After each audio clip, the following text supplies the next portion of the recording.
मेरे प्यारे दोस्तों, मैं वैभव एक बार फिर से आप सभी लोगों का स्वागत करता हूं आपके अपने ऑनलाइन प्लेटफॉर्म पर। आप सभी मेरे भाई बहनों का बहुत बहुत स्वागत है। जल्दी से सारे लोग आ जाइए, फिर आज के सेशन की हम लोग शुरुआत करेंगे और जीके जीएस के बहुत ही महत्वपूर्ण वाले प्रश्नों को हम लोग करने वाले हैं, जो कि आपके एग्जाम के लिए काफ़ी इंपॉर्टेंट हो सकते हैं। तो जितने मेरे भाई बहन जुड़ते चल रहे हैं, आप सभी लोगों से निवेदन करूँगा, सेशन को लाइक कर दिएगा, शेयर कर दिएगा, चैनल पर पहली बार होंगे तो सब्सक्राइब जरूर कर लीजिएगा, ठीक है। तो चलिए शुरू करेंगे आज की क्लास को।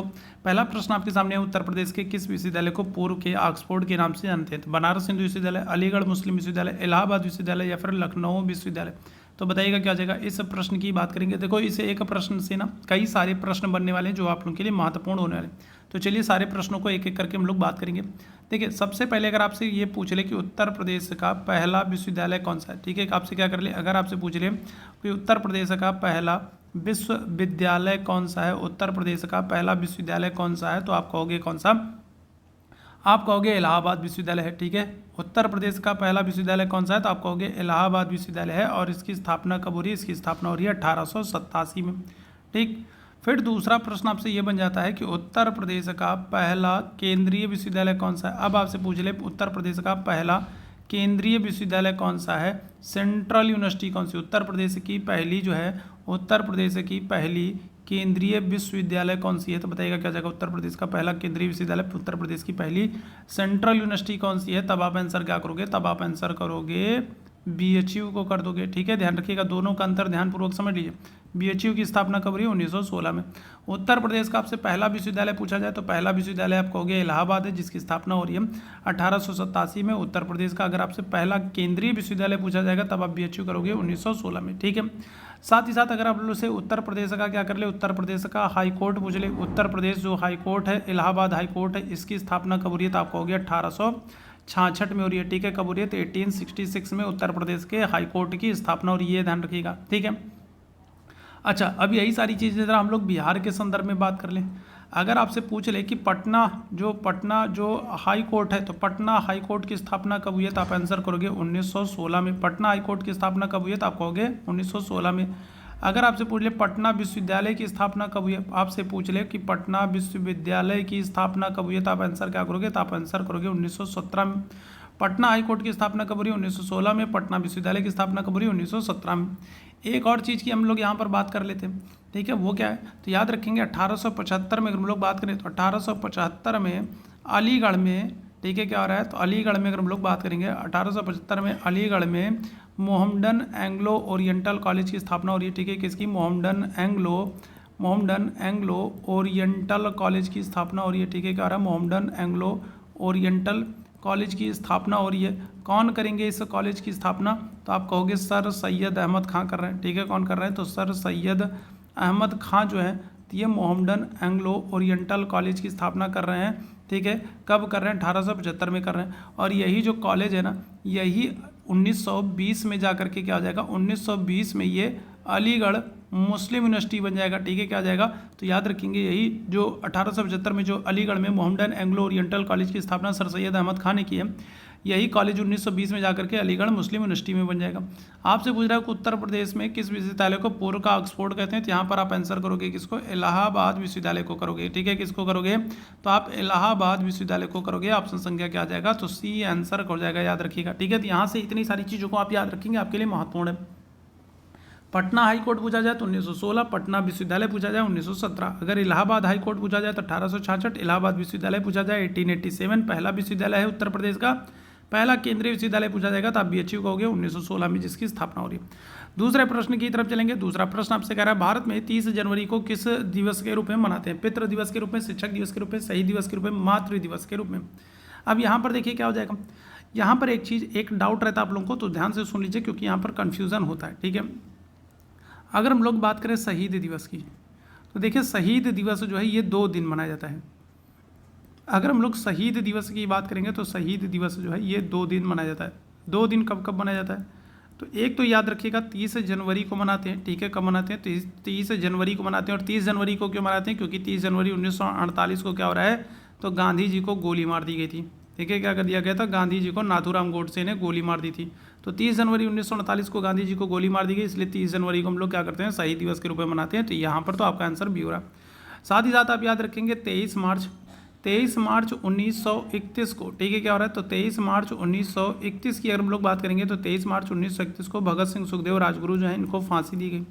तो इसलिए 23 मार्च को भी हम लोग शहीद दिवस के रूप में मनाते हैं, याद रखिएगा, ठीक है, क्या हो रहा है, तो भगत सिंह, सुखदेव और राजगुरु जो है, तो भगत सिंह, सुखदेव और राजगुरु जो है, तो इन लोगों को भी क्या हो रहा है, तो इन लोगों को 23 मार्च 1931 को फांसी हो जा रही है। इसलिए 23 मार्च और 30 जनवरी दोनों को हम लोग क्या करते हैं, शहीद दिवस के रूप में मनाते हैं। तो जो भी आपके ऑप्शन में होगा तो उसको आप याद रखेंगे, ठीक है। साथ ही साथ आप याद रखेंगे जो 30 जनवरी है, तो 30 जनवरी को हम लोग और क्या करते हैं, तो कुष्ठ रोग निवारण दिवस मनाते हैं, याद रखिएगा, क्या करते हैं, तो हम लोग कुष्ठ रोग निवारण दिवस मनाते हैं, कब, 30 जनवरी को। और 23 मार्च की अगर हम लोग बात करेंगे तो 23 मार्च को हम लोग और क्या करते हैं, तो 23 मार्च को हम लोग विश्व मौसम विज्ञान दिवस मनाते हैं, ठीक है, क्या करते हैं, तो 23 मार्च को हम लोग विश्व मौसम विज्ञान दिवस मनाते हैं, ठीक है, क्या करते हैं, तो विश्व मौसम विज्ञान दिवस मनाते हैं 23 मार्च को। तो ये याद, सॉरी 23 मार्च को, ठीक है, ध्यान रखिएगा, ठीक है। तो ये सारे दिवस आप याद रखेंगे, आपके लिए इंपॉर्टेंट, आपसे पूछा जाता है। शिक्षक दिवस की अगर हम लोग बात करें तो शिक्षक दिवस हम लोग 5 सितंबर को मनाते हैं, सर्वपल्ली राधाकृष्णन जी के जन्मदिवस को। 5 सितंबर को हम लोग क्या करते हैं, तो राष्ट्रीय शिक्षक दिवस मनाते हैं, याद रखिएगा। तो यहाँ पर इस प्रश्न का आंसर हो जाएगा आपका ऑप्शन संख्या बी, ठीक है। 30 जनवरी को हम लोग शहीद दिवस मनाते हैं और कुष्ठ रोग निवारण दिवस मनाते हैं, ठीक है, याद रखिएगा। आगे बढ़ेंगे अगले प्रश्न की तरफ। अगले प्रश्न का आंसर करेंगे, प्रसिद्ध संगीतकार बिस्मिल्लाह खां किस जो है किस वाद्य यंत्र से संबंधित है। बिस्मिल्लाह खां जी की अगर हम लोग बात करेंगे तो बिस्मिल्लाह खां का संबंध जो है ये वाराणसी से है। पहली चीज़ तो आप ये याद रखेंगे, कहाँ से, तो इनका संबंध वाराणसी से है। साथ ही साथ आप याद रखेंगे 2001 में इनको क्या किया गया है, तो 2001 में इनको भारत रत्न दिया गया, ठीक है, क्या किया गया, तो बिस्मिल्लाह खां को अगर हम लोग बात करेंगे तो भारत रत्न दिया गया। साथ ही साथ आप याद रखेंगे 2001 में ही लता मंगेशकर को भी भारत रत्न दिया गया, ठीक है, क्या किया गया, तो लता मंगेशकर जिनको स्वर कोकिला कहा जाता है, ठीक है, क्या हो जाएगा, तो लता मंगेशकर जी की हम लोग बात करेंगे तो लता जो मंगेशकर है तो इनको भी 2001 में भारत रत्न दिया गया और बिस्मिल्लाह खां को भी 2001 में भारत रत्न दिया गया है। बिस्मिल्लाह खां का संबंध वाराणसी से और ये शहनाई वादक है। ऑप्शन संख्या क्या आ जाएगा, तो ऑप्शन संख्या डी आंसर कर देंगे, क्लियर है। चलिए अगर बांसुरी की बात करेंगे तो बांसुरी हरि प्रसाद चौरसिया हो जाएंगे, ठीक है। बांसुरी की अगर हम लोग बात करें तो बांसुरी से कौन है, तो हरि प्रसाद चौरसिया है, ठीक है, कौन है, तो हरि प्रसाद, ठीक है, चौरसिया जो है तो ये हैं। और तबला वादक से अगर हम लोग बात करेंगे तो तबला वादक से जाकिर हुसैन है, इनको याद रखिएगा, इनका भी हाल ही में निधन हो गया है। जाकिर हुसैन अभी हाल ही में इनका निधन हो गया और इनको भारत सरकार ने पद्म विभूषण दिया था, तो ये चर्चा में थे, याद रखिएगा, ठीक है। आगे बढ़ेंगे अगले प्रश्न की तरफ। फ्लाई ऐश होता है, कार्बन डाइऑक्साइड होता है, कार्बनिक कणकीय पदार्थ होता है, एस के लघु कण होते हैं या फिर NOx होता है, बताइएगा क्या हो जाएगा, फ्लाई ऐश क्या होता है। चलिए इस प्रश्न का आंसर करेंगे सभी मेरे भाई बहन, चलिए जल्दी से इस प्रश्न का आंसर करेंगे। और जितने मेरे भाई बहन बाद में जुड़ते चल रहे हैं ना, सभी लोगों से निवेदन करूंगा कि सेशन को एक बार आप लोग लाइक कर दीजिएगा, सेशन को आप लोग शेयर कर दीजिएगा, चैनल पर पहली बार होंगे तो सब्सक्राइब जरूर कर लीजिएगा ताकि जब भी हम लोग लाइव आएंगे तो उसकी नोटिफिकेशन आपको मिलती रहे। टेलीग्राम से नहीं जुड़े हैं, टेलीग्राम का लिंक आपको चैट बॉक्स में दिख रहा है, तो टेलीग्राम चैनल से जुड़ जाएगा। आपको वहाँ पर बहुत सारी PDF, बहुत सारी इंपॉर्टेंट अपडेट्स, बहुत सारी जानकारियाँ, सारी चीज़ें आपको टाइम टू टाइम मिलती रहती हैं, तो काफ़ी इंपॉर्टेंट है आप लोगों के लिए। क्या आ जाएगा, तो देखो आपने कोयले को देखा होगा ना, तो कोयला जब जल के खत्म हो जाता है, ठीक है, कोयला जब जल के खत्म हो जाता है तो कोयले की जो राख होती है, ठीक है, वो क्या होती है, वो उड़ती रहती है। तो उसी को हम लोग क्या कहते हैं, उसी को हम लोग फ्लाई ऐश कहते हैं, याद रखिएगा, ऐश के लघु कण, ठीक है, क्या हो जाएगा, तो कोयला जल के जब समाप्त हो जाता है तो उसकी जो बची हुई जो राख होती है तो वो जो उड़ती है तो उसी को हम लोग क्या कहते हैं, फ्लाई ऐश कहते हैं, ऐश के लघु कण कहते हैं, याद रखिएगा, ठीक है।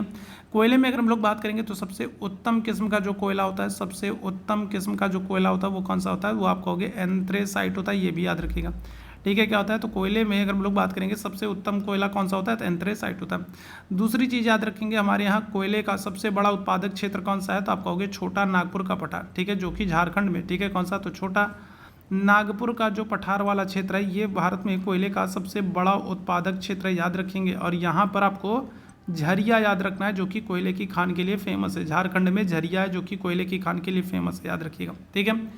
आगे बढ़ेंगे अगले प्रश्न की तरफ। अगले प्रश्न का आंसर करेंगे, सार्क की पहली बैठक कहाँ पर हुई, बताइएगा क्या जाएगा, बहुत इंपॉर्टेंट है, लास्ट ईयर भी यहाँ से प्रश्न पूछा गया है।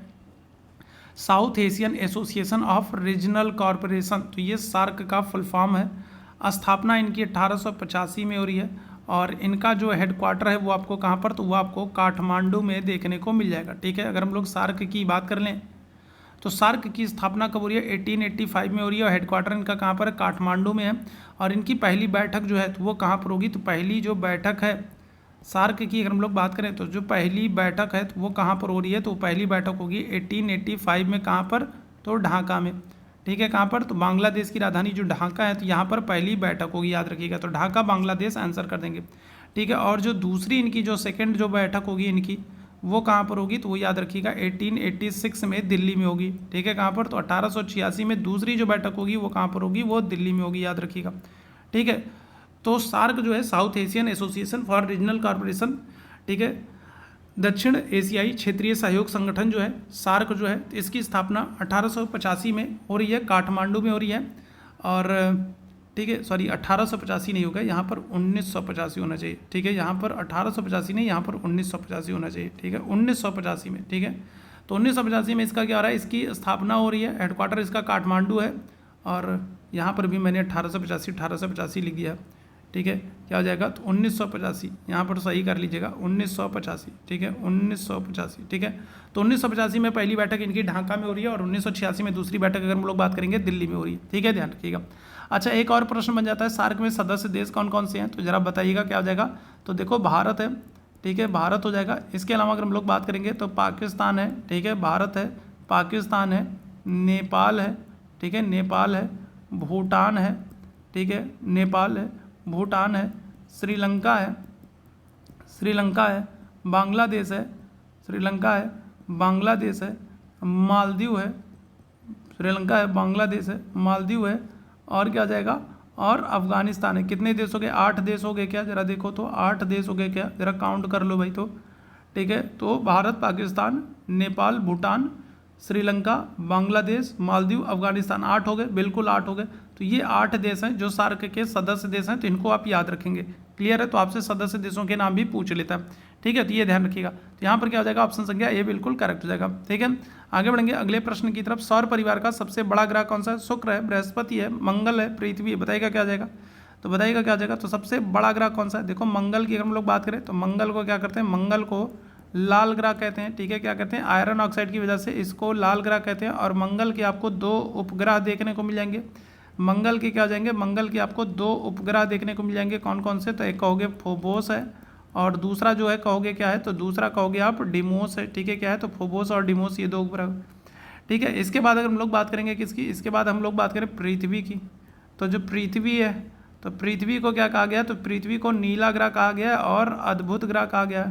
ठीक है, क्या कहा गया, अनोखा ग्रह कहा गया, अद्भुत ग्रह कहा गया। पृथ्वी की हम लोग बात करेंगे तो पृथ्वी को नीला ग्रह कहा गया, अनोखा ग्रह कहा गया। पृथ्वी का भी एक उपग्रह है और उसका नाम क्या है, तो उसका नाम है चंद्रमा है। ठीक है, क्या नाम है, तो पृथ्वी का एक उपग्रह है जिसका नाम क्या है, चंद्रमा, याद रखिएगा। ठीक है, नीला ग्रह कहा गया है।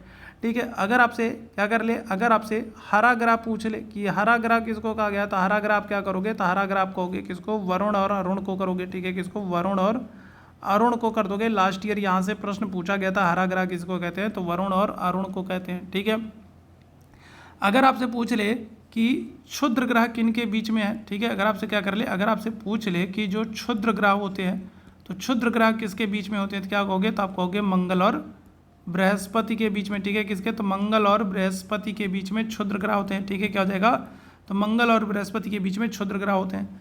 अगर आपसे पूछे ले वलय किसके चारों ओर पाए जाते हैं, तो वलय जो है ये शनि के चारों ओर पाए जाते हैं। किसके, तो शनि के चारों ओर वलय पाए जाते हैं। और वलयों की अगर आपसे संख्या पूछे ले कि वलयों की संख्या कितनी होती है, तो आप कहोगे 7 होती है। वलय जो है बादलों और गैसों का जो झुंड है, तो वो जो है शनि के चारों ओर तरफ देखने को मिलता है। और वलयों की संख्या कितनी है, 7 है। और शनि का सबसे बड़ा उपग्रह आपसे पूछ ले, तो शनि का सबसे बड़ा उपग्रह क्या कहोगे, तो आप कहोगे टाइटन है। शनि का सबसे बड़ा उपग्रह कौन है, टाइटन। यहाँ पर सबसे बड़ा ग्रह आपसे पूछ रहा है, आप क्या कहोगे, तो आप कहोगे बृहस्पति। और बृहस्पति का जो सबसे बड़ा उपग्रह है उसका नाम क्या है, उसका नाम है गैनीमेड। ठीक है, बृहस्पति का जो सबसे बड़ा उपग्रह है उसका नाम क्या है, तो उसका नाम कहोगे आप जो है गैनीमेड है। बृहस्पति का सबसे बड़ा उपग्रह कौन है, गैनीमेड। शुक्र की अगर हम लोग बात करें तो इसको आप जानते हो, इसको भोर का तारा, सांझ का तारा, morning star, evening star, pressure cooker, सबसे चमकीला तारा, सबसे गर्म ग्रह, पृथ्वी की जुड़वा बहन, पृथ्वी के सबसे नज़दीक का ग्रह, ठीक है, निकृष्ट ग्रह आदि नामों से जाना जाता है शुक्र को। ठीक है, तो ये सब ध्यान रखिएगा, ये सब आप लोगों के लिए इंपॉर्टेंट है। आगे बढ़ेंगे अगले प्रश्न की तरफ। अगले प्रश्न का आंसर करेंगे निम्न में से कौन सी जोड़ी गलत है। तो यहाँ पर एक तरफ आपको मुगल बादशाहों के नाम दिए गए हैं और दूसरी तरफ उनके समय में आने वाले विदेशी यात्रियों के नाम दिए गए हैं। और आपको बताना है कौन सी जोड़ी गलत है, बताइएगा। तो अकबर रॉल्फ फिंच है, दारा सिको मनुची है, जहांगीर की बात करेंगे टॉमस रो है, और शाहजहाँ की बात करेंगे जुर्डान है। तो बताइएगा क्या जाएगा इस प्रश्न का आंसर करेंगे। चलिए जल्दी से बताइएगा क्या जाएगा इस प्रश्न का आंसर करेंगे भाई। चलिए जल्दी से सारे मेरे भाई आंसर करेंगे इस प्रश्न का, क्या हो जाएगा करेक्ट आंसर। चलिए जल्दी से बताइएगा।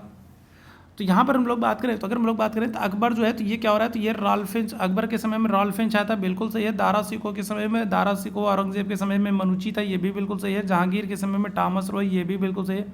शाहजहाँ के समय में जुर्डान आया, ये गलत हो जाएगा। ये किसके समय में, तो ये जहांगीर के समय में आया, ठीक है। किसके समय में, तो अगर हम लोग बात करेंगे तो ये किसके समय में, तो ये जुर्डान जो है ये भी जो है जहांगीर के समय में ही आया है, ठीक है। किसके, जहांगीर के समय में, तो ये ध्यान रखिएगा। तो ये गलत हो जाएगा। भारत में पुर्तगाली साम्राज्य के संस्थापक का नाम क्या है, बताइएगा क्या हो जाएगा। तो भारत में पुर्तगाली साम्राज्य के संस्थापक का नाम क्या है, क्या आंसर करेंगे। तो वास्को डी गामा है, जो है पेड्रो अल्वारेज कैब्रल है, अल्फांसो दा अल्बुकर्क है, या फिर सालाजार है। तो क्या हो जाएगा, तो दिए गए विकल्पों में अगर हम लोग बात करेंगे तो भारत में पुर्तगाली साम्राज्य का संस्थापक कौन है, क्या आंसर हो जाएगा। चलिए दूसरे प्रश्न का आंसर करेंगे। भारत में पुर्तगाली साम्राज्य का संस्थापक कौन है, क्या आंसर कर दोगे, तो आंसर कर दोगे अल्फांसो दा अल्बुकर्क है, ठीक है। कौन है, अल्बुकर्क है। और इसी ने क्या किया था, इसी ने 1510 में गोवा पर अधिकार कर लिया था, याद रखिएगा। भारत में पुर्तगाली सत्ता का वास्तविक संस्थापक जो है, भारत में पुर्तगाली सत्ता का वास्तविक संस्थापक जो है वो अल्बुकर्क को ही माना जाता है, याद रखेंगे। निम्नलिखित में से कौन सा एक सही कालानुक्रम है, बताइएगा। तो यहाँ पर आपको बताना है कौन सा एक सही कालानुक्रम है। शंकराचार्य रामानुज है, फिर चैतन्य है, फिर रामानुज शंकराचार्य चैतन्य, रामानुज चैतन्य शंकराचार्य, शंकराचार्य चैतन्य रामानुज। बताइएगा क्या जाएगा इस प्रश्न का आंसर करेंगे। चलिए जल्दी से इस प्रश्न का आंसर करेंगे, क्या जाएगा इस प्रश्न का आंसर करिएगा, क्या जाएगा। चलिए जल्दी से सारे लोग आंसर करेंगे, क्या जाएगा। चलिए जल्दी से सारे लोग आंसर करेंगे, क्या हो जाएगा इस प्रश्न का आंसर करेंगे। तो देखो अगर हम लोग बात करें तो सबसे पहले कौन हो जाएंगे, सबसे पहले आपके हो जाएंगे ऑप्शन संख्या ए, यही करेक्ट हो जाएगा। शंकराचार्य है, शंकराचार्य के बाद अगर हम लोग बात करेंगे रामानुज है, रामानुज के बाद अगर हम लोग बात करेंगे तो चैतन्य, याद रखिएगा, ठीक है, याद रखिएगा। अच्छा, इसके अलावा अगर हम लोग बात करें शंकराचार्य, तो जो शंकराचार्य हैं तो इनका जन्म स्थान आपसे पूछा जाता है। शंकराचार्य का जन्म कहाँ पर हुआ था, तो आप कहोगे कहाँ पर, केरला में, ठीक है। कहाँ पर, तो केरला में शंकराचार्य का जन्म हो रहा है। तो एक तो ये आपसे पूछा जाता है, तो ये आप एक बात याद रखेंगे, ठीक है।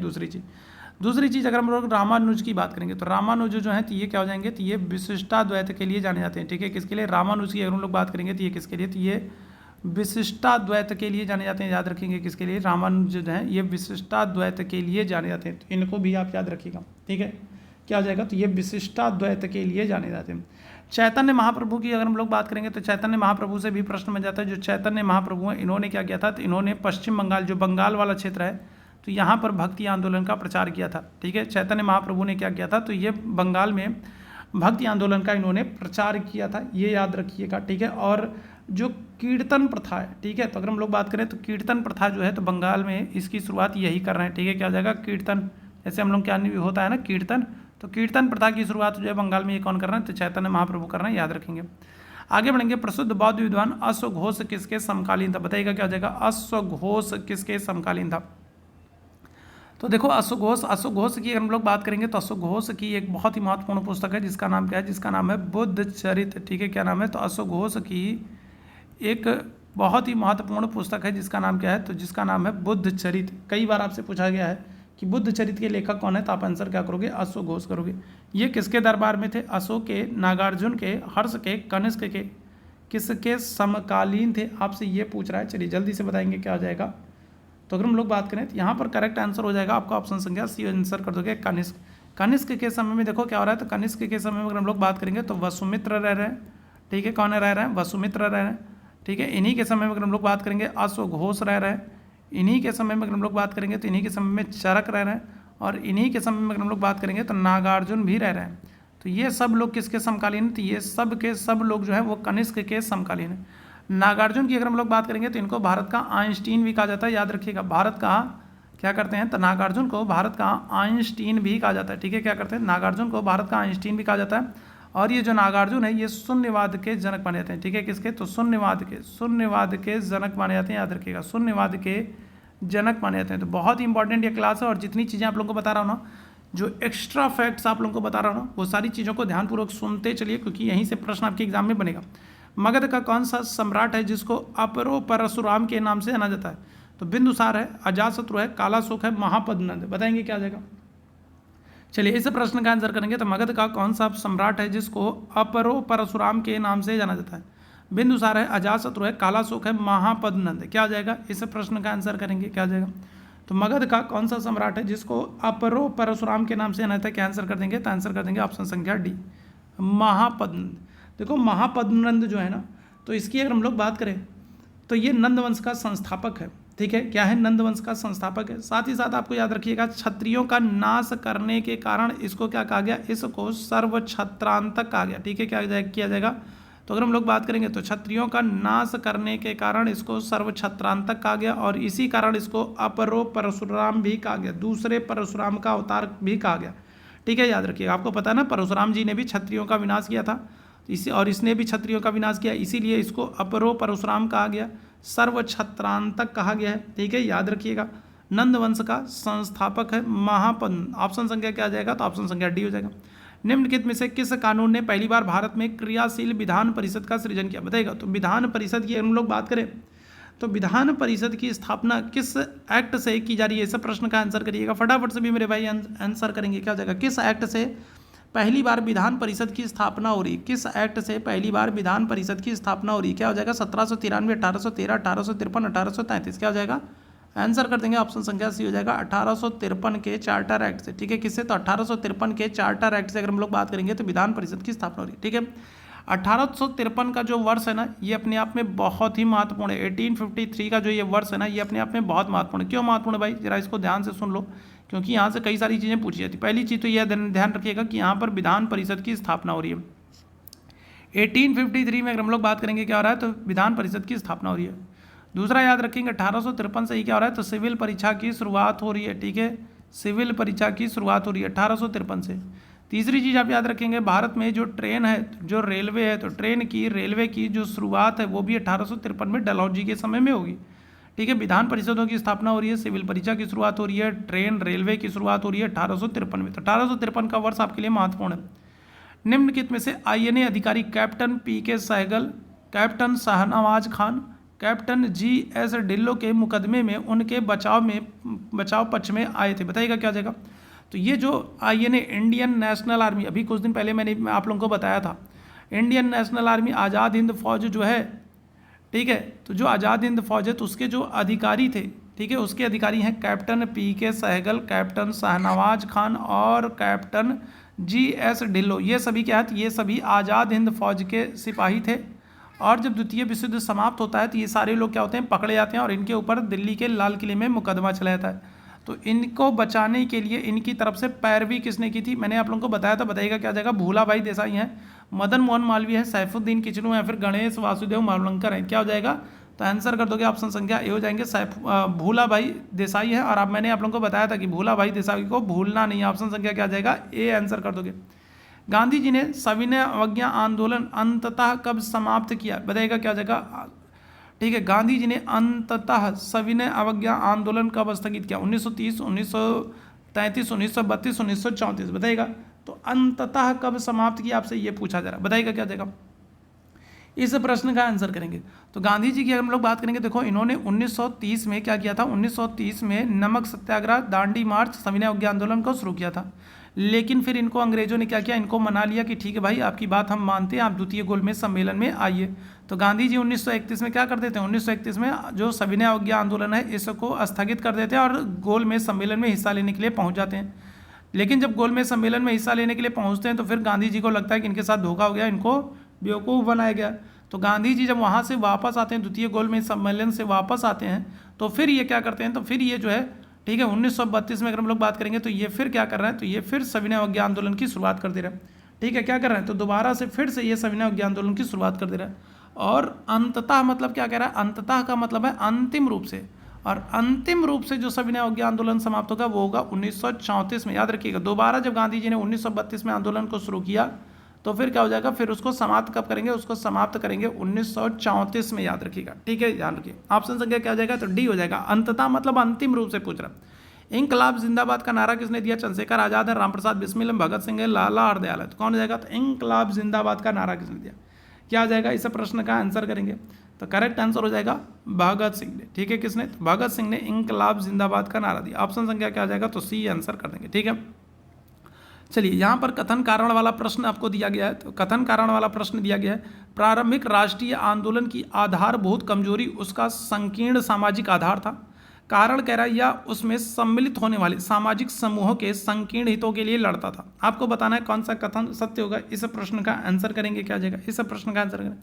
प्रारंभिक राष्ट्रीय आंदोलन की आधारभूत कमजोरी उसका संकीर्ण सामाजिक आधार था। ये बात तो बिल्कुल एकदम सही है, ठीक है। जो अगर हम लोग प्रारंभिक राष्ट्रीय आंदोलन की बात करेंगे तो उसमें जो कमजोरी है उसका कारण क्या है कि हमारी जो संकीर्ण विचारधारा है, सामाजिक आधार जो हमारा संकीर्ण सामाजिक आधार है, यही हमारे राष्ट्रीय आंदोलन को कमज़ोर कर रहा था। तो ये बात तो बिल्कुल सही है। यह इसमें सम्मिलित होने वाले सामाजिक समूहों के संकीर्ण हितों के लिए लड़ता था। तो नहीं, ये गलत है। जो राष्ट्रीय आंदोलन है, जो भारतीय राष्ट्रीय आंदोलन है, वो क्या हो रहा है, तो वो संकीर्ण हितों के लिए लड़ता था। तो ये गलत हो जाएगा, ठीक है। क्या हो जाएगा, तो भारतीय राष्ट्रीय आंदोलन जो है या इसमें सम्मिलित होने वाले सामाजिक समूहों के संकीर्ण हितों के लिए लड़ता था, अपनी भलाई के लिए लड़ता था भारतीय राष्ट्रीय आंदोलन। तो ये गलत हो जाएगा। आपको पता है कितने सारे क्रांतिकारी हैं जो देश के लिए क्या कर रहे हैं, अपनी जान गंवा दे रहे हैं, ठीक है। कम उम्र में क्या हो जा रही है, कितने सारे क्रांतिकारी जिनको फांसी हो जा रही है, ठीक है। क्या हो जाएगा, तो यहाँ पर ए सही हो जाएगा, आर आपका क्या हो जाएगा, गलत हो जाएगा। ऑप्शन संख्या ए सही है लेकिन आर आपका गलत है। ऑप्शन संख्या सी आंसर कर देंगे।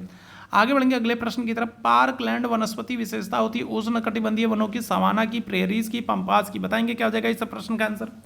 पार्कलैंड वनस्पति विशेषता होती है कहाँ की, उष्णकटिबंधीय वनों की, सवाना की, प्रेरीज की, पंपास की। इस प्रश्न का आंसर कर देंगे, क्या हो जाएगा। तो आंसर कर दोगे ऑप्शन संख्या क्या आ जाएगा, तो बी आंसर कर दोगे कहाँ की, तो सवाना। पार्कलैंड जो वनस्पतियाँ होती है, विशेषता होती है कहाँ की, तो ये सवाना घास के मैदानों की विशेषता होती है। और सवाना घास के मैदान आपसे पूछ रहे कहाँ पर मिलेगा, तो आप कहोगे मध्य अफ्रीका या फिर कहोगे पूर्वी अफ्रीका। मध्य या फिर कहोगे पूर्वी अफ्रीका, ठीक है। मध्य या फिर कहोगे पूर्वी अफ्रीका में आपको क्या हो रहा है, तो पूर्वी अफ्रीका में आपको सवाना घास के मैदान देखने को मिलेंगे।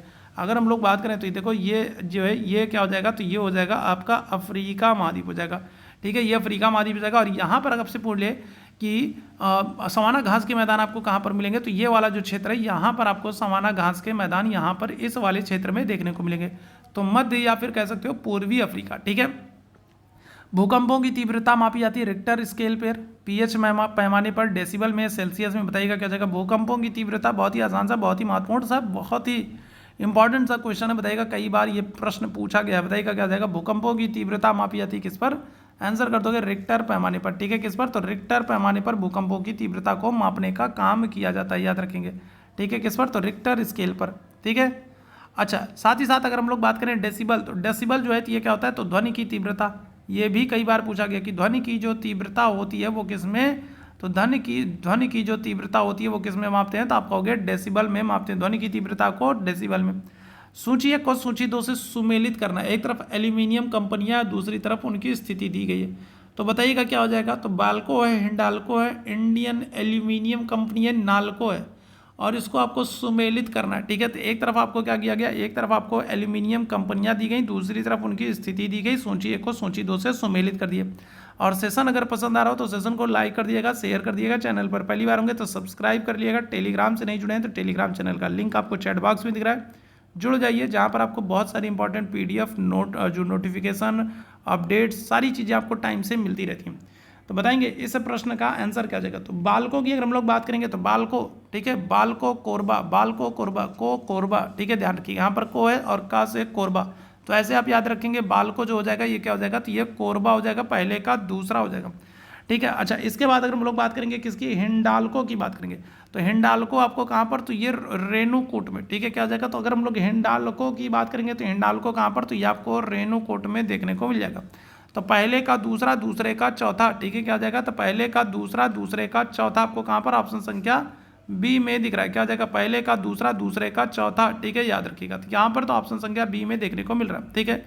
इंडियन एल्यूमिनियम कंपनी की अगर हम लोग बात करेंगे तो ये कहाँ पर, तो ये आपको, ठीक है, कहाँ पर, हीराकुंड में, ठीक है। और नाल्को की अगर हम लोग बात करेंगे तो ये कहाँ पर, तो ये आपको देखने को मिल जाएगी कहाँ पर, कोरापुट में। तो इस तरीके से याद रखेंगे, ठीक है। निम्न में से कौन सा सही सुमेलित नहीं है। एक तरफ आपको गर्म जल स्रोत दिए गए, दूसरी तरफ उनकी स्थिति दी गई है और आपको बताना है तो कौन सा गर्म जल स्रोत नहीं है, कौन सा सही सुमेलित नहीं है, ये आपको बताना है। बताइएगा क्या जाएगा। मणिकरण हिमाचल प्रदेश, ज्वालामुखी जम्मू एंड कश्मीर, अनहोनी मध्य प्रदेश, तप्त पानी उड़ीसा। बताइएगा क्या जाएगा, इस प्रश्न का आंसर करेंगे। चलिए जल्दी से बताएंगे क्या आ जाएगा। चलिए इस प्रश्न का आंसर, तो देखो यहाँ पर हम लोग बात करें मणिकरण की बात करेंगे तो मणिकरण आपका हिमाचल प्रदेश में, ये तो बिल्कुल एकदम सही है। ठीक है, ज्वालामुखी की अगर हम लोग बात करेंगे तो ज्वालामुखी जो है तो ये आपका कहाँ पर है, तो ज्वालामुखी जो है ये आपका हिमाचल जो है ये आपका कहाँ पर, ये आपका हिमाचल प्रदेश में मिलेगा। ज्वालामुखी देवी मंदिर अब आपने सुना होगा ना, ज्वालामुखी देवी मंदिर, ठीक है, ज्वाला देवी मंदिर, तो ये क्या हो जाएगा, तो ये आपका जम्मू एंड कश्मीर में नहीं पड़ेगा, ये कहाँ पर पड़ेगा, तो ये आपका हिमाचल प्रदेश में पड़ेगा। तो यही वाला हमारा गलत और गलत ही आपको बताना था, तो ऑप्शन संख्या बी आपका आंसर हो जाएगा।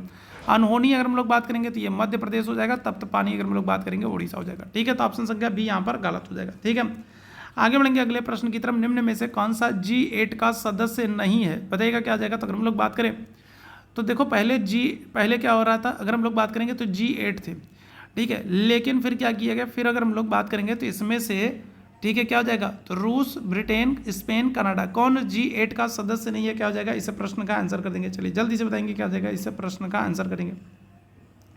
चलिए जल्दी से सारे लोग आंसर कर देंगे क्या आ जाएगा। तो यहाँ पर हम लोग बात करें तो G8 का सदस्य कौन नहीं है, तो क्या हो जाएगा, इस प्रश्न का आंसर करेंगे। तो देखो अभी अगर हम लोग बात करें वर्तमान परिप्रेक्ष्य में, अगर हम लोग बात करें, है ना, वर्तमान परिप्रेक्ष्य में अगर हम लोग बात करें तो देखो स्पेन तो इसका सदस्य नहीं है। G8 की अगर हम लोग बात करेंगे तो G8 का सदस्य स्पेन नहीं है। साथ ही साथ आप याद रखना अब रूस भी नहीं है। ठीक है, ध्यान रखिएगा, पहले क्या था, पहले रूस इसका सदस्य था, G8 का सदस्य पहले रूस था, लेकिन अब क्या है, अब रूस को भी निकाल दिया गया। रूस देख रहे हो ना, अपनी मनमानी कर रहा है, यूक्रेन के साथ लंबे समय से लड़ाई झगड़ा कर रहा है, एकदम मनमानी कर रहा है, तो रूस को भी क्या कर दिया गया, तो G8 में से निकाल दिया गया। स्पेन तो था ही नहीं और रूस को भी निकाल दिया गया। तो अब क्या हो गया है, तो अब ये जो G8 था जब रूस को निकाल दिया गया तो ये क्या हो गया, तो ये G7 हो गया। तो ये ध्यान रखिएगा, तो यहाँ पर एक से अधिक हो जाएगा। अच्छा कौन कौन है, अगर आपसे G7 में पूछ ले कौन कौन है, तो आप कहोगे अमेरिका है, ठीक है, इसके अलावा अगर हम लोग बात करेंगे कौन है, तो अमेरिका है, कनाडा है, ठीक है, फ्रांस है, इसके अलावा अगर हम लोग बात कर लेंगे क्या है, तो जो है आपका ब्रिटेन हो जाएगा, ग्रेट ब्रिटेन कह सकते हो आप, या फिर इंग्लैंड कह सकते हो जो है। इसके अलावा अगर हम लोग बात करेंगे जर्मनी है, ठीक है, जर्मनी है, कितने हुए भाई, 2 2 4 5, और इटली है और जापान है, कितने हो गए भाई, गिन लो, काउंट कर लो एक बार। तो अमेरिका, कनाडा, फ्रांस 3 हो गए, ब्रिटेन, जर्मनी 5 और इटली, जापान, तो ये G7 में है। ठीक है, ध्यान रखिए, पहले इसमें रूस भी शामिल था, और जब रूस शामिल था तब ये G8 था। ठीक है, पहले इसमें रूस भी शामिल था तब ये G8 था, लेकिन क्या किया गया, लेकिन अगर हम लोग बात करेंगे तो रूस को इसमें से निकाल दिया गया।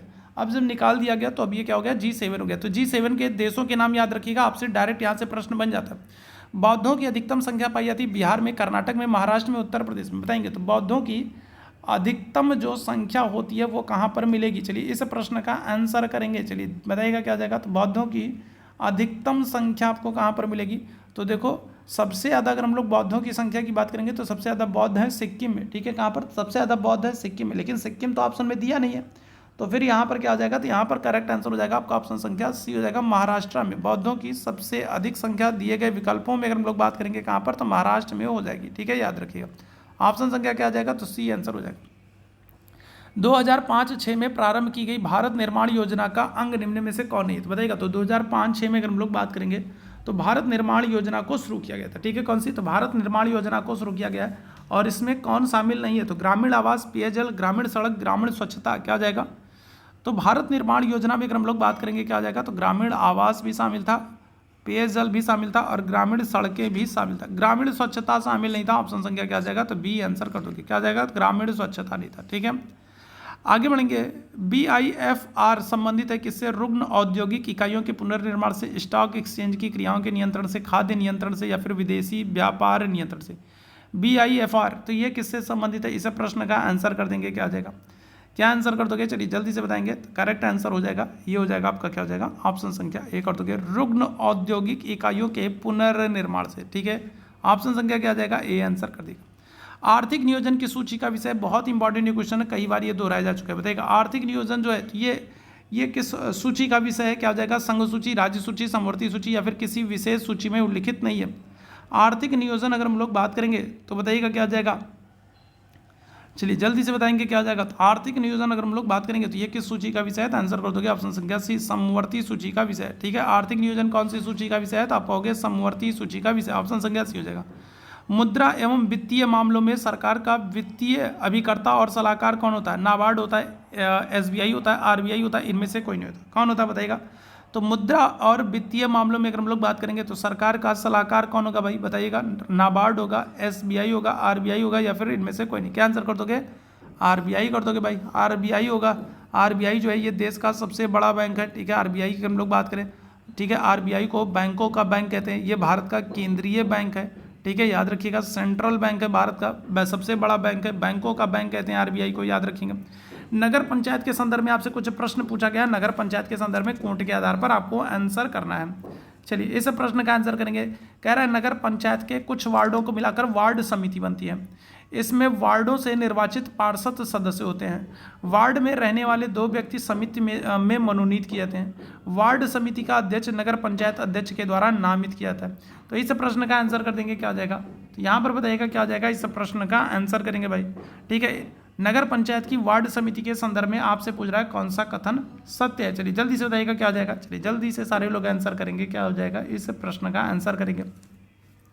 तो देखो यहाँ पर हम लोग बात करें, नगर पंचायत के कुछ वार्डों को मिलाकर वार्ड समिति बनाई जाती है। ये बात बिल्कुल एकदम सही है, ठीक है। नगर पंचायत में अगर हम लोग बात करेंगे तो कुछ वार्डों को मिला करके क्या होता है, वार्ड समिति बनती है। ये बात बिल्कुल एकदम सही है। और इसमें वार्डों से निर्वाचित पार्षद होते हैं, वार्डों से अपने अपने पार्षद होते हैं। ये बात भी बिल्कुल एकदम सही है। वार्ड में रहने वाले जो 2 व्यक्ति हैं समिति में मनोनीत किए जाते हैं। ये बात भी एकदम बिल्कुल एकदम सत्य है, ठीक है। फिर कह रहा है वार्ड समिति का जो अध्यक्ष होता है वो नगर पंचायत अध्यक्ष के द्वारा नामित होता है। नहीं मेरे भैया, वार्ड समिति का जो अध्यक्ष होता है वो क्या होता है, वो वार्ड समिति के सदस्यों के द्वारा नामित होता है। क्या हो जाएगा? वार्ड समिति के सदस्यों के द्वारा नामित हो जाता है, याद रखेंगे। क्या हो जाएगा? वार्ड समिति के सदस्यों के द्वारा, ठीक है। क्या हो जाएगा? तो वार्ड समिति के सदस्यों के द्वारा क्या होता है, नामित होता है। ये बात याद रखिएगा, वार्ड समिति के क्या होता है, सदस्यों के द्वारा नामित होता है। तो यहाँ पर ये चौथा विकल्प गलत हो जाएगा। आपको सही पूछ रहा था तो क्या आंसर कर दोगे? 1, 2, 3 आपका सही हो जाएगा, ठीक है, ध्यान रखिएगा। अच्छा, नगर पंचायत की अगर हम लोग बात करेंगे तो जो ये नगर पंचायत है इसको ध्यान से सुन लीजिए, यहाँ से प्रश्न आपके बन जाते हैं। नगर पंचायत जो है, तो नगर पंचायत किस में आएगा? तो नगर पंचायत जो है ये आपका शहरी स्थानीय स्वशासन में आएगा, ठीक है। कहाँ पर आएगा? तो ये आपका आएगा शहरी स्थानीय स्वशासन में आएगा। नगर पंचायत जो है ये कहाँ पर आएगा? तो ये आएगा आपका शहरी स्थानीय स्वशासन में आएगा। शहरी स्थानीय स्वशासन जो है इसका कहाँ पर उल्लेख है? तो आप कहोगे भाग 9 का में, ठीक है। कहाँ पर? तो भाग 9 का में उल्लेख है।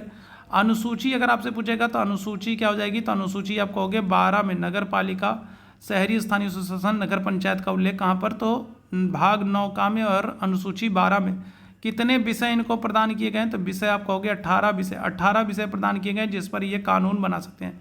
और किस संशोधन के द्वारा? तो 74वें संशोधन, ठीक है। कौन से? तो अगर हम लोग बात करें कौन से संशोधन से इनको संवैधानिक दर्जा दिया गया तो आप कहोगे 74वें संशोधन 1993 के द्वारा क्या हो रहा है, जो शहरी स्थानीय स्वशासन है, नगर पंचायत, नगर पालिका, नगर निगम है, इनको क्या किया जा रहा है, संवैधानिक दर्जा दिया जा रहा है, याद रखिएगा, ठीक है। तो ये आपसे इंपॉर्टेंट हो जाता है। आगे बढ़ेंगे। एक उच्च न्यायालय का न्यायाधीश अपना त्यागपत्र किसको देता है बताइएगा? तो अगर हम लोग बात करें एक हाई कोर्ट का न्यायाधीश है, अच्छा हाई कोर्ट की अगर हम लोग बात कर ले, हाई कोर्ट का प्रावधान किस अनुच्छेद में किया गया है? हाई कोर्ट का प्रावधान किस अनुच्छेद में किया गया? तो आप आंसर करोगे आर्टिकल क्या आ जाएगा?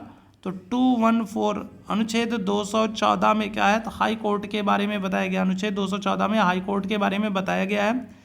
और हाई कोर्ट की अगर कुल संख्या पूछ ले कि भारत में कुल उच्च न्यायालयों की संख्या कितनी है, तो क्या कहोगे? तो आप कहोगे 25 हाई कोर्ट है। भारत में वर्तमान में कितने हाई कोर्ट हैं? तो आप कहोगे 25 हाई कोर्ट हैं, याद रखिएगा। भारत में वर्तमान में कितने हाई कोर्ट हैं? 25 हाई कोर्ट हैं। अगर आपसे पूछ ले कितने केंद्र शासित प्रदेश है, कितने यूनियन टेरिटरी हैं जहाँ पर आपको हाई कोर्ट देखने को मिल जाएगा, तो क्या आंसर कर दोगे? तो आप कहोगे 2 यूनियन टेरिटरी हैं जहाँ पर आपको क्या हो जाएगा, हाई कोर्ट देखने को मिल जाएगा। कौन कौन सा? तो एक आपका दिल्ली है और एक जम्मू है। तो 2 यूनियन टेरिटरी हैं, 2 केंद्र शासित प्रदेश हैं जहाँ आपको हाई कोर्ट देखने को मिल जाएगा। हाई कोर्ट के जो न्यायाधीश हैं इनकी आपको याद रखना है, इनकी जो नियुक्ति होती है, पहले भी कई बार आप लोगों को बता चुका हूँ, जो नियुक्ति होती है और जो त्यागपत्र होता है, जो नियुक्ति होती है और जो त्यागपत्र होता है, ये कौन करता है? तो ये राष्ट्रपति करता है, ठीक है। कौन करता है? तो राष्ट्रपति करता है, ठीक है। लेकिन इनको जो शपथ है, शपथ जो दिलाई जाएगी वो कौन दिलाएगा? तो इनको शपथ राज्यपाल दिलाएगा, ठीक है। कौन दिलाएगा? तो उच्च न्यायालय के न्यायाधीशों को शपथ कौन दिलाएगा? राज्यपाल दिलाएगा। आपसे पूछ रहा है उच्च न्यायालय के न्यायाधीश अपना त्यागपत्र किसको देते हैं? आप आंसर कर दोगे, ऑप्शन संख्या ए हो जाएगा, राष्ट्रपति को देते हैं। उच्च न्यायालय के न्यायाधीशों की अगर रिटायरमेंट एज आपसे पूछ ले, सेवानिवृत्त आयु पूछ ले, तो क्या कहोगे? तो 62 वर्ष, ठीक है। 62 वर्ष की आयु में क्या हो जाएंगे? ये रिटायर हो जाएंगे, याद रखिएगा। लोकसभा और राज्यसभा में गणपूर्ति के लिए सदस्य संख्या कितनी होनी चाहिए, इस प्रश्न का आंसर करेंगे क्या जगह। तो लोकसभा और राज्यसभा में गणपूर्ति सदस्य संख्या कितनी होनी चाहिए, कुल सदस्य संख्या का 1/5, कुल सदस्य संख्या का 1/6, कुल सदस्य संख्या का 1/10, कुल 10 सदस्य संख्या का 1/।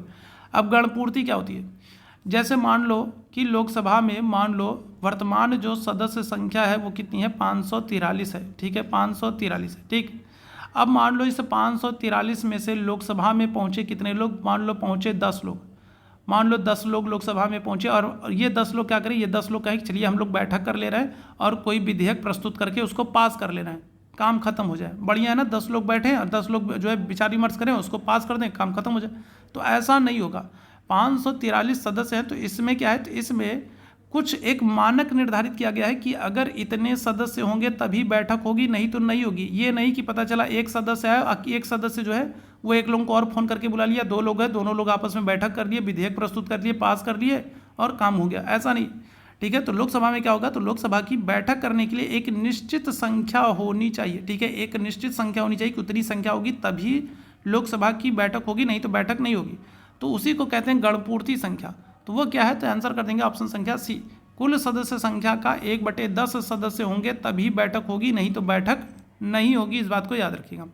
निम्नलिखित में से कौन सा मौलिक कर्तव्य नहीं है, न्यायपालिका से कार्यपालिका का पृथक्करण, हमारी मिलीजुली संस्कृति की समृद्ध विरासत को संरक्षित करना, उसका महत्व प्रदान करना, बच्चों के लिए मुफ्त अनिवार्य शिक्षा, छुआछूत की परंपरा को समाप्त करना। क्या आ जाएगा, तो बताइएगा, इस प्रश्न का आंसर करेंगे क्या आ जाएगा, कौन सा मौलिक कर्तव्य है। अच्छा, मौलिक कर्तव्य है पूछ रहा है आपसे ना, निम्न में से कौन सा मौलिक कर्तव्य है ये आपसे पूछ रहा है, बताइएगा क्या हो जाएगा, इस प्रश्न का आंसर करेंगे, बताइएगा कौन सा मौलिक कर्तव्य है ये आपसे पूछ रहा है। चलिए जल्दी बताइएगा, इस प्रश्न का आंसर करेंगे, चलिए जल्दी से इस प्रश्न का आंसर कर देंगे सभी मेरे भाई बहन, फटाफट बता देंगे क्या हो जाएगा, इस प्रश्न का आंसर करेंगे।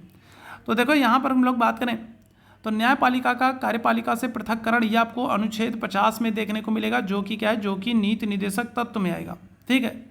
बच्चों के लिए मुफ्त अनिवार्य शिक्षा ये आपको अनुच्छेद 21 का में देखने को मिलेगा, जो कि क्या है, जो कि फंडामेंटल राइट है, मूल अधिकार है बच्चों के लिए। छुआछूत की परंपरा को समाप्त करना ये आपको अनुच्छेद 17 में अस्पृश्यता का अंत देखने को मिलेगा, जो कि क्या है, जो कि मूल अधिकार है, फंडामेंटल राइट है। हमारा जो मौलिक कर्तव्य है वो क्या हो जाएगा, तो वो है क्या हो जाएगा, मौलिक कर्तव्य जो हमारा है वो है हमारी मिलीजुली, ठीक है, क्या है, तो हमारी मिलीजुली जो संस्कृति है उसकी समृद्ध विरासत को सुरक्षित रखना, संरक्षित करना और उसके महत्व को समझना। ऑप्शन संख्या बी यहाँ पर बिल्कुल करेक्ट हो जाएगा।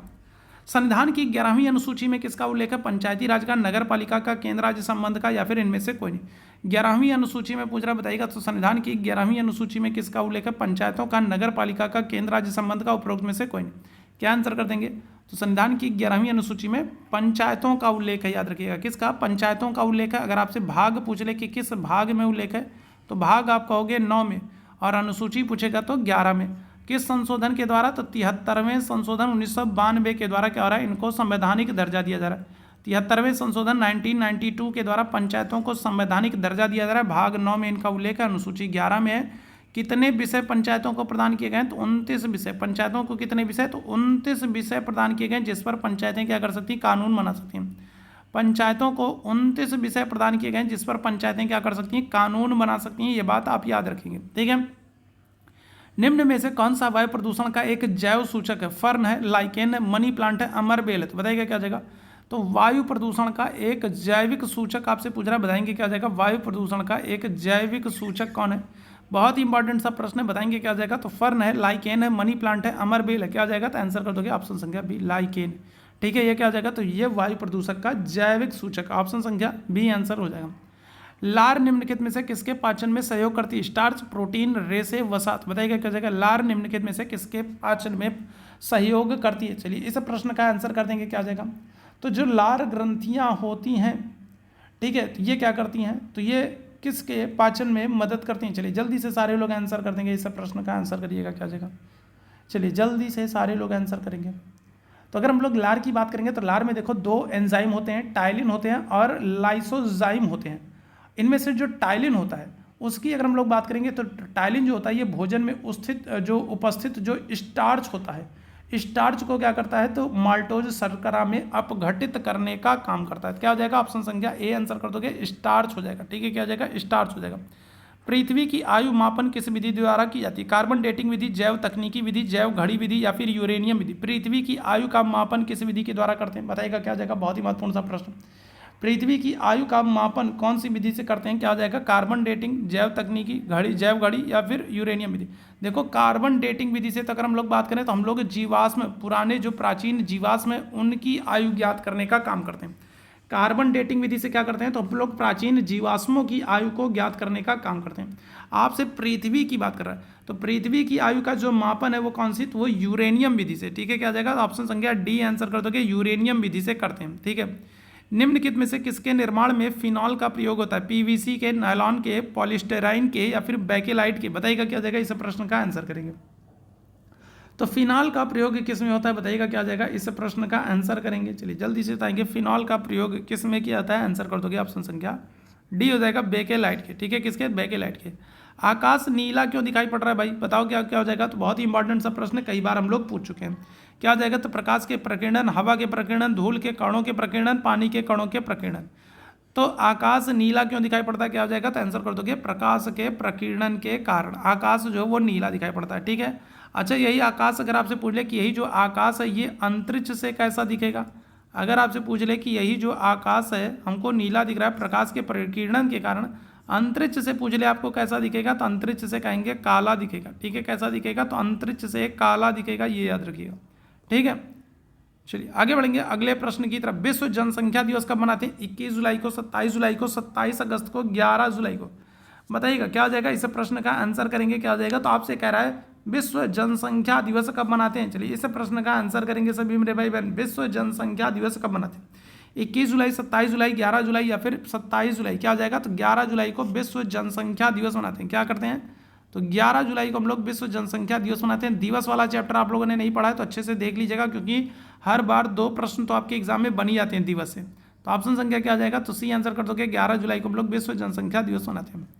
आगे बढ़ेंगे अगले प्रश्न की तरफ। सौर मंडल की उत्पत्ति से संबंधित कौन सा सिद्धांत सही ढंग से मेल नहीं खाता? बताइएगा क्या हो जाएगा? तो सौर मंडल की उत्पत्ति से संबंधित सिद्धांत दिया गया और आपसे कह रहा है कि कौन सा सिद्धांत है जो सही से मेल नहीं खाता। तो इस प्रश्न का आंसर करेंगे। क्या हो जाएगा? चलो जल्दी से सारे लोग आंसर करेंगे। चलिए जल्दी से सारे लोग आंसर करेंगे, इस प्रश्न का आंसर करेंगे। क्या हो जाएगा? इस प्रश्न का आंसर करेंगे। चलो जल्दी से सारे लोग आंसर करना। क्या हो जाएगा?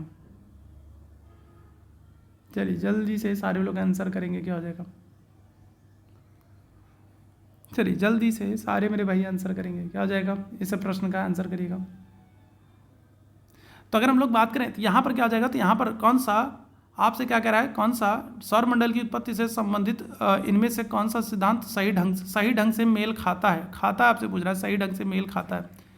क्या हो जाएगा? कौन सा सही ढंग से मेल खाता है? तो नेबुला, अगर हम लोग नेबुलर परिकल्पा की बात करेंगे तो ये तो गलत हो जाएगा। आर्किमिडीज नहीं हो जाएंगे, ध्यान रखिएगा। तो आर्किमिडीज का आपने सिद्धांत पढ़ा तो ये तो नहीं होगा। ठीक है, गैसीय हाइपोथेसिस की अगर हम लोग बात करेंगे तो ये क्या हो जाएगा? तो ये स्टेडेनबर्ग के हो जाएंगे और इमैनुअल कांट का हो जाएगा। तो ये भी आपका नहीं है, ये भी आपका गलत हो जाएगा। और ग्रहीय हाइपोथेसिस की अगर हम लोग बात करेंगे तो ये क्या हो जाएगा? तो ये चैम्बरलिन के द्वारा दिया गया है। तो ये भी क्या हो जाएगा? तो ये भी आपका सही सुमेलित नहीं है। क्या हो जाएगा? ऑप्शन संख्या बी यहाँ पर सही सुमेलित है। ज्वारीय हाइपोथेसिस या फिर जो ज्वारीय हाइपोथेसिस है ये जेम्स जीन और हेरोल्ड जेफरी का ये सही सुमेलित है, बाकी सारे गलत हैं। सही सुमेलित हमको बताना था, ऑप्शन संख्या बी हमारा आंसर हो जाएगा। आगे बढ़ेंगे अगले प्रश्न की तरफ। भारतीय राज्यों में मुद्रा बिल होने के लिए एक मुद्रा बिल को कौन प्रमाणित करता है? मनी बिल की बात करेंगे, धन विधेयक की बात करेंगे तो कोई विधेयक धन विधेयक है या नहीं, इसे प्रमाणित कौन करेगा? विधानसभा का अध्यक्ष, राज्य वित्त मंत्री, राज्य का राज्यपाल या फिर उच्च न्यायालय के मुख्य न्यायाधीश। देखो 2 चीज़ें होती हैं, जो धन विधेयक होता है, जो मनी बिल होता है ना, अगर आपसे केंद्र में पूछा जाए तो केंद्र में आप कहोगे कौन होगा? तो लोकसभा अध्यक्ष। केंद्र में कौन होगा? तो जो लोकसभा अध्यक्ष होगा, स्पीकर होगा, वो प्रमाणित करेगा कि कोई विधेयक धन विधेयक है या नहीं है। ठीक है, और राज्य में अगर हम लोग बात करेंगे तो राज्य में क्या हो जाएगा? तो राज्य में कौन है? तो राज्य में हम लोग कर देंगे किसको? विधानसभा अध्यक्ष को। ठीक है, राज्य में किसको कर देंगे? तो राज्य में हम लोग कर देंगे किसको? विधानसभा अध्यक्ष। तो राज्य में विधानसभा अध्यक्ष जो है वो प्रमाणित करेगा कि कोई विधेयक मनी बिल है या नहीं, धन विधेयक है या नहीं। और केंद्र में कौन? लोकसभा अध्यक्ष। यहाँ पर आपका संख्या क्या हो जाएगा? ए हो जाएगा, राज्य विधानसभा अध्यक्ष हो जाएंगे। ठीक है, अच्छा ज़रा यूपी वाले बिहार वाले, ज़रा आप लोग दोनों लोग मुझे फटाफट बताओ कि अभी आपके यहाँ विधानसभा का अध्यक्ष कौन है, जल्दी से बताओ। यूपी वाले भी बताओ मुझे, यूपी वाले भी बताओ और बिहार वाले भी बताओ। यूपी में विधानसभा अध्यक्ष कौन है और बिहार में विधानसभा का अध्यक्ष कौन है। और अगर किसी अन्य राज्य से कोई मेरे भाई बहन मुझे देख रहे हैं तो आप लोग भी बताइए कि आपके राज्य में विधानसभा अध्यक्ष वर्तमान में कौन है। ठीक है, चलिए, तो ये आज का महत्वपूर्ण सेशन था। हम लोगों ने जीके जीएस के महत्वपूर्ण प्रश्नों को डिस्कस किया। उम्मीद है सेशन आप लोगों को पसंद आया होगा। सेशन पसंद आया हो तो सेशन को लाइक ज़रूर कर देंगे, शेयर जरूर कर देंगे। चैनल पर पहली बार है तो सब्सक्राइब जरूर कर लेंगे ताकि जब भी हम लोग लाइव आते हैं तो उसकी नोटिफिकेशन आपको मिलती रहे। चैट बॉक्स में आपको टेलीग्राम का लिंक दिख रहा होगा, तो टेलीग्राम चैनल से नहीं जुड़ेंगे तो जरूर जुड़ जाएगा। वहीं पर आपको क्लास की PDF नोटिफिकेशन और बहुत सारी इंपॉर्टेंट अपडेट्स मिलती रहेंगी। साथ ही साथ आप हमारे साथ व्हाट्सअप पर जुड़ना चाहते हैं तो ये हमारा व्हाट्सअप नंबर है, तो यहाँ पर मैसेज करके आप हमारे साथ जुड़ सकते हैं। अगर आपका कोई डाउट रहता है, ठीक है, कोई डाउट रहता है तो आप यहाँ पर जो है पूछ सकते हैं, और कोई भी शंका समाधान है तो आप पूछ सकते हैं। आपकी शंकाओं का समाधान करने का प्रयास किया जाएगा। तो जाने से पहले लाइक और शेयर कीजिएगा। अभी के लिए हम लोग बस इतना ही करेंगे। थैंक यू सो मच आप सभी लोगों को मेरे साथ जुड़ने के लिए। Thank you so much.